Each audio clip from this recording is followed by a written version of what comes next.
بسم اللہ الرحمن الرحیم۔ حضرت مریم علیہ الصلاۃ والسلام ایک روز اپنے مکان میں الگ بیٹھی تھیں کہ آپ کے پاس جبریل امین ایک تندرست آدمی کی شکل میں آئے۔ مریم علیہ الصلاۃ والسلام نے جو ایک غیر آدمی کو اپنے پاس موجود دیکھا تو آپ نے فرمایا، تم کون ہو اور یہاں کیوں آئے ہو؟ دیکھو، خدا سے ڈرنا، میں تجھ سے اللہ کی پناہ مانگتی ہوں۔ جبریل امین نے کہا، ڈرو مت، میں تو اللہ کا بھیجا ہوا آیا ہوں اور اس لیے آیا ہوں کہ میں تجھے ایک ستھرا بیٹا دوں۔ مریم علیہ الصلاۃ والسلام بولی، بیٹا میرے کہاں سے ہوگا جبکہ میں ابھی بیاہ ہی نہیں گئی اور کسی آدمی نے مجھے ہاتھ بھی نہیں لگایا اور کوئی بدکار عورت بھی نہیں ہوں۔ جبریل بولے، یہ ٹھیک ہے، مگر رب نے فرمایا ہے کہ باپ کے بغیر بھی بیٹا دینا میرے لیے کچھ مشکل نہیں، اور یہ بات بھی مجھے آسان ہے، اور ہم چاہتے ہیں کہ تمہاری یہاں بغیر باپ کے بیٹا پیدا کر کے اپنے رحمت کا اور لوگوں کے لیے ایک نشانی کا مظاہرہ کریں، اور یہ کام ہو کر ہی رہے گا۔ حضرت مریم علیہ الصلاۃ والسلام یہ بات سن کر مطمئن ہو گئیں۔ پھر جبریل امین نے ان کے گریبان میں ایک پھونک ماری تو مریم علیہ الصلاۃ والسلام اسی وقت حاملہ ہو گئی۔ آپ کا بغیر شوہر کی حاملہ ہو جانا لوگوں کے لیے باعث تعجب ہوا۔ سب سے پہلے آپ کے حمل کا علم آپ کی چچا زاد بھائی یوسف نجار کو ہوا، جو بیت المقدس کا خادم تھا۔ وہ حضرت مریم کا زہد و تقویٰ اور آپ کی عبادت اور مسجد سے غیر حاضری یاد کرتا، اور پھر آپ کا حاملہ ہو جانا دیکھتا تو بڑا حیران ہوتا کہ یہ کیا بات ہے۔ آخر ایک دن اس نے جرأت کر کے مریم علیہ الصلاۃ والسلام سے پوچھ لیا، اور بات اس طرح شروع کی کہ اے مریم، مجھے بتاؤ، کیا کھیتی بغیر تخم اور درخت بغیر بارش کے اور بچہ بغیر باپ کے پیدا ہو سکتا ہے؟ مریم علیہ الصلاۃ والسلام نے جواب دیا، کیا تجھے معلوم نہیں کہ اللہ تعالیٰ نے جو سب سے پہلے کھیتی پیدا کی وہ بغیر تخم کی ہی پیدا کی، اور درخت بغیر بارش کے اپنے قدرت سے لگائے؟ اور کیا تجھے معلوم نہیں کہ اللہ تعالیٰ نے آدم اور حوا کو بغیر ماں باپ کے پیدا کیا؟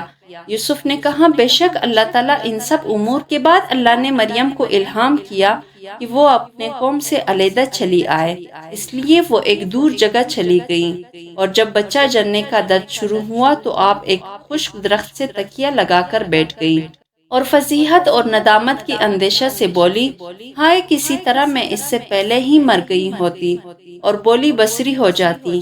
مریم نے جب یہ بات کہی تو انہیں ایک آواز آئی کہ اے مریم، اپنی تنہائی کا، لوگوں کی چمے گوئیاں کا اور کھانے پینے کا کوئی غم نہ کر، تیرے رب نے تیرے نیچے ایک نہر جاری کر دی ہے، اور اس کھجور کی درخت کی جڑ پکڑ کر اسے ہلا۔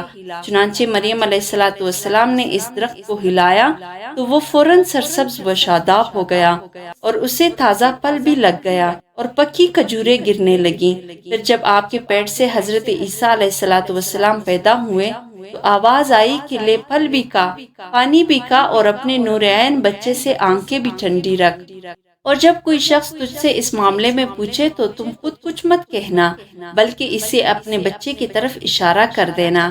حضرت مریم پھر اپنے بچے کو گود میں لے کر اپنے قوم کے پاس آئی تو لوگوں نے یہ عجیب بات دیکھ کر، کنواری مریم کی گود میں بچہ ہے، کہا کہ اے مریم، تم نے یہ اچھا کام نہیں کیا، تیرے ماں باپ تو ایسے نہ تھے، افسوس تم نے یہ بہت بری بات کی۔ مریم علیہ الصلاۃ والسلام نے بچے کی طرف اشارہ کیا کہ مجھ سے کچھ نہ کہو، اگر کچھ کہنا ہے تو اس سے کہو۔ لوگ یہ بات سن کر اور بھی غصے میں آ گئے اور بولے کہ ہم اس دودھ پیتے بچے سے کیسے بات کریں؟ حضرت عیسیٰ علیہ الصلاۃ والسلام نے دودھ پینا چھوڑ دیا اور اپنے بائیں ہاتھ پر ٹیک لگا کر قوم کی طرف مخاطب ہو کر فرمانے لگے، سنو، میں اللہ کا بندہ ہوں، اللہ نے مجھے کتاب دی ہے اور نبی بنایا ہے اور مبارک کیا ہے چاہے کہیں بھی ہوں، اور اللہ نے مجھے نماز اور زکوٰۃ کی تاکید فرمائی ہے، اور مجھے ماں کے ساتھ نیک سلوک کرنے والا بنایا اور بدبخت نہیں بنایا۔ حضرت عیسیٰ علیہ الصلاۃ والسلام کی اس شہادت سے وہ لوگ حیران اور خاموش ہو گئے۔ حضرت عیسیٰ علیہ الصلاۃ والسلام جب چلنے پھرنے لگے تو مریم علیہ الصلاۃ والسلام نے آپ کو استاد کے پاس لے کر آئے اور کہا کہ اس بچے کو پڑھاؤ۔ استاد نے حضرت عیسیٰ سے کہا، اے عیسیٰ، پڑھ بسم اللہ۔ عیسیٰ علیہ الصلاۃ والسلام نے فرمایا، بسم اللہ الرحمن الرحیم، استاد نے پھر کہا کہو الف با جیم دال۔ عیسیٰ علیہ السلام نے فرمایا کیا تم جانتے ہو کہ ان حروف کا معنی کیا ہے؟ استاد نے کہا ان حروف کا معنی تو میں نہیں جانتا۔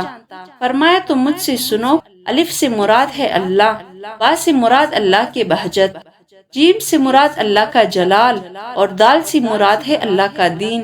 استاد نے حضرت مریم علیہ السلام سے کہا آپ اس بچے کو واپس لے جائیں، یہ کسی استاد کا محتاج نہیں، بھلا میں اسے کیا پڑھا سکتا ہوں جبکہ یہ خود مجھے پڑھا رہا ہے۔ حضرت عیسیٰ علیہ السلام ابھی کم سن بچے ہی تھے کہ آپ کا گزر اپنے والدہ مریم کے ساتھ ایک شہر میں ہوا جہاں کے لوگ اپنے بادشاہ کے دروازے پر جمع تھے۔